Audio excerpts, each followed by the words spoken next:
Hello everyone, it's a great pleasure to be here today. And I must say I'm truly honored and humbled to actually speak after such accomplished and renowned scholar and academic as Professor Freeman, so it's really truly an honor. And I must say I was very much inspired also having listened to your today's but also yesterday's speech, which definitely was an excellent food for thought in terms of also now sharing some thoughts about what's happening, I would say, on the EU regulatory arena in relation to the corporate purpose, and also how I would say the rules can incentivize the proper corporate behavior, and also I would say how everybody, including investors, can play their role. Okay, let's see whether that works. Okay, so first, I'm not going to spend much time on that, but just to explain you basically who we are, explain about our organization in Eurosif, the European Sustainable Investment Forum. We are a Brussels-based organization, basically with a mission to promote sustainable development through financial markets. Our focus of our, small but effective team in Brussels is basically to focus on EU advocacy, promoting ambitious and yet implementable EU sustainable finance framework. Our membership is comprised of the national sustainable investment forums, so different organizations which basically share our mission. And here an example is FIR, Forum pour les investissements responsables here in France. Okay, just here, a little bit of a picture. Now, so I was, taking a step back and thinking, okay, what out of the different EU rules really link to the corporate purpose? And I thought it might be useful, as the idea was to give you a kind of a bigger and broader regulatory update, to go back to the 2018 Sustainable Finance Action Plan, which basically was also very much inspired by the industry, including financial industry, investors, in terms of trying to think how we can actually promote sustainability, sustainable investments, and channel basically the capital flows towards sustainability, sustainable projects basically. And here was, a bit of a kind of an overview of the different actions, because there was a whole variety of actions that was at the time considered and then mostly followed up on. And here on the right side, you have actually the three big aims. So reorienting capital flows towards sustainable investments, mainstreaming sustainability into risk management, and fostering transparency and long-termism. So what I also highlighted are the actions which are very specific to what I wanted to tell you today about, meaning what was originally supposed to be a proposal for sustainable corporate governance eventually was put forward as a corporate sustainability due diligence directive, but originally was actually aimed as a regulatory action, aimed at fostering more sustainable corporate governance and also strengthening, basically long-termism. Now, just. There were a couple of follow-ups actually to the original Sustainable Finance Action Plan, but in reality just further reinforcing, some of its core elements, including actually here strengthening corporate disclosures on sustainability, which actually has been also, I would say, touched upon, I understand, in today's and yesterday's debate, because at the end of the day, can you really manage something you don't measure, right? So the bottom line is, especially what is essential actually for investors to take informed decisions, is to actually first get the sustainability-related data on the underlying investee companies, so that then they can make informed investment decisions. This is also something which is actually essential for all stakeholders, so not only the investors, right? It's also the regulators, but it's also, I would say, the civil society, because at the end of the day, this is how we can actually judge whether the companies, are doing what they are saying they are doing, right? And hold them accountable. Then I would say a more recent, communication from the European Commission Again, reinforcing some of its actions it was planning to do in the area of sustainability and sustainable finance, have been, more focused on the need to support the transition and finance the transition. So in a way, what you can see, there has been over the years this kind of a shift from, okay, we need to promote and, finance what is already sustainable, being environmentally sustainable or socially sustainable, to, we need to finance the transition, so maybe finance the companies which for now are not sustainable yet, but making demonstrable efforts to become sustainable, and hence basically to transition and support the economic transition towards sustainability. So, as I mentioned, the key focus I'd like to maybe cover is the Corporate Sustainability Due Diligence Directive, but before we go to that, I'd like to spend 2 minutes on the Corporate Sustainability Reporting Directive, meaning actually the sustainability-related corporate disclosures. So after actually years of work, because originally back in 2013-14, there was the first non-financial reporting directive that was actually adopted at EU level, asking basically large companies to disclose non-financial information. That was, quite a novelty. Also, in some countries, it's true that in France, the companies have been doing it now for decades. However, for some other countries, it was more of a novelty. However, one of the main challenges was that the directive gave a lot of freedom, for instance, including on which standards to disclose against, which at the end of the day created a challenge for investors and other stakeholders because the data was not really comparable.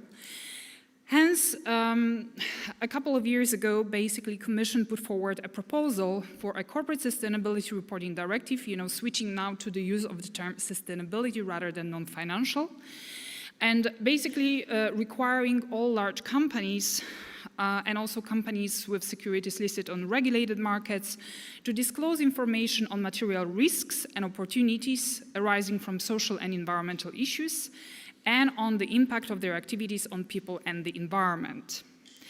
And as mentioned, indeed here the aim was to ensure that investors and all the other stakeholders, they have the information to assess basically the impact of companies on people and environment, and to assess financial risks and opportunities. And actually, in short, basically to assess the sustainability performance of the companies.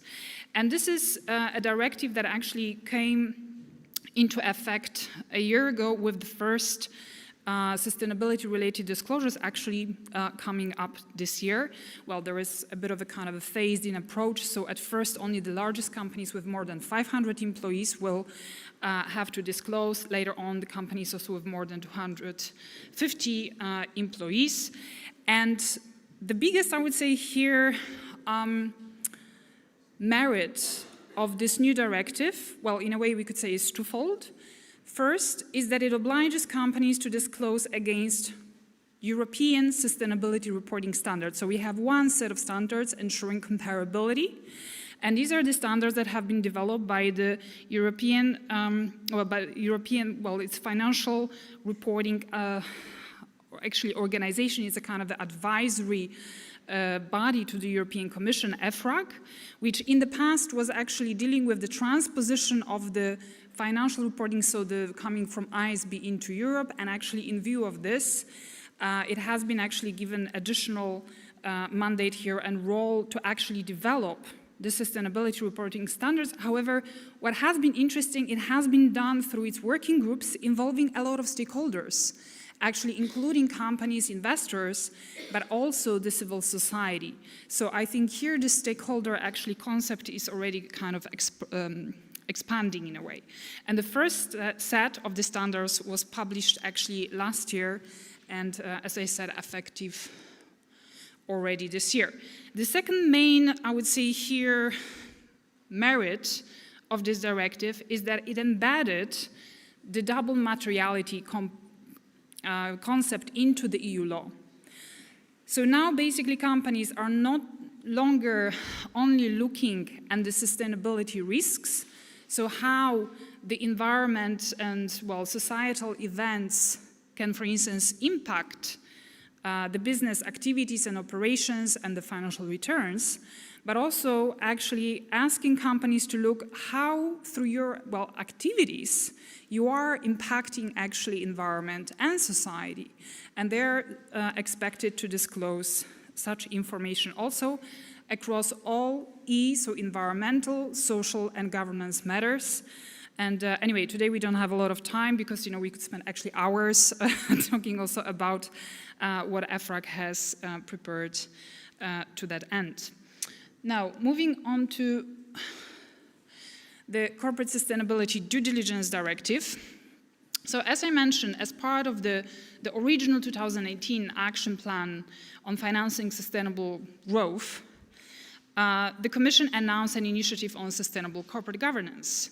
And its original aim was, amongst others, to basically encourage business to consider environmental, including climate, biodiversity, and other matters, social, human, and economic impact in their business decisions, and to focus on long-term sustainable value creation rather than short-term financial value.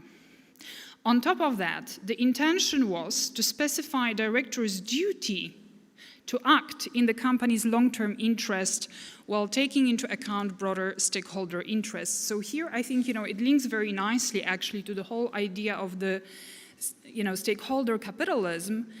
And unfortunately, that was one of the most controversial parts and therefore was scrapped, even though, even actually before the directive was born. Even though actually there were nearly 500,000 responses to the public consultation of the European Commission. So, what was eventually published was a reduced version of this directive, not looking at the broader corporate governance aspects, because yes, another aspect that was supposed to be looked at is how the boards are considering sustainability risks and the impacts, and to kind of embed the sustainability considerations really at the heart and the core of the corporate strategy. That, again, was quite controversial, also mostly scrapped. What remained was a corporate sustainability due diligence directive, anyway, with plenty of great merits, and basically its main aim was to oblige the largest companies, so companies with more than 500 employees, to perform mandatory environmental and human rights due diligence through value chain. What does it mean? That means that actually companies were supposed to identify whether there is any significant harm on environment or the people. So we're talking about you know, human slavery, okay, child labor, or I don't know, oil spills. I mean, like really serious harm. Whether there is any of that, you know, happening throughout, you know, somehow activities of the companies, whether directly or indirectly, meaning through the value chain, and then basically either trying to, you know, address that, remedy, also like prevent from happening again, basically, you know, trying to address and mitigate that. And it was supposed to actually be based on the, you know, I would say the risk management principle, you know, of the OECD guidance for multinational enterprises. Just one last quick thing is that the Article 15 of this directive was also quite important, as it was supposed to require companies to set and put into effect transition plans, including climate targets, meaning, you know, a really key provision for ensuring that we can actually transition towards sustainability.